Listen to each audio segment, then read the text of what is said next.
இன்னைக்கு ஃபங்க்ஷன் போயிட்டு வீட்டுக்கு வந்தது லேட்டாக வந்தோம். அதனால எதுக்கு ஹோட்டலில் சாப்பாடு வாங்கணுன்ட்டு வீட்டுக்கு வந்து பார்த்தா காய்கறி எதுவுமே இல்லை, தயிர் மட்டும்தான் இருந்துச்சு.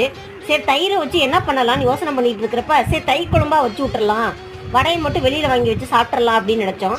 இந்த தயிர் குழம்பு ரொம்ப டேஸ்ட்டாக இருக்கும், 5 மினிட்ஸில் பண்ணிடலாம். உங்களுக்கு யாருக்கெல்லாம் தயிர் குழம்பு பிடிக்குன்றத கமெண்ட் பண்ணுங்கள். தயிர் குழம்பு ரெசிபி வேணும்னா கமெண்ட் பண்ணுங்கள், நான் சொல்லித்தரேன்.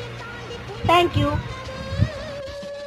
அபிராமியே தாலாட்டும் சாமியே நான் தானே தெரியுமா? சிவகாமியே சிவனில் நீயும் பாதியே அதுவும் உனக்கு புரியுமா?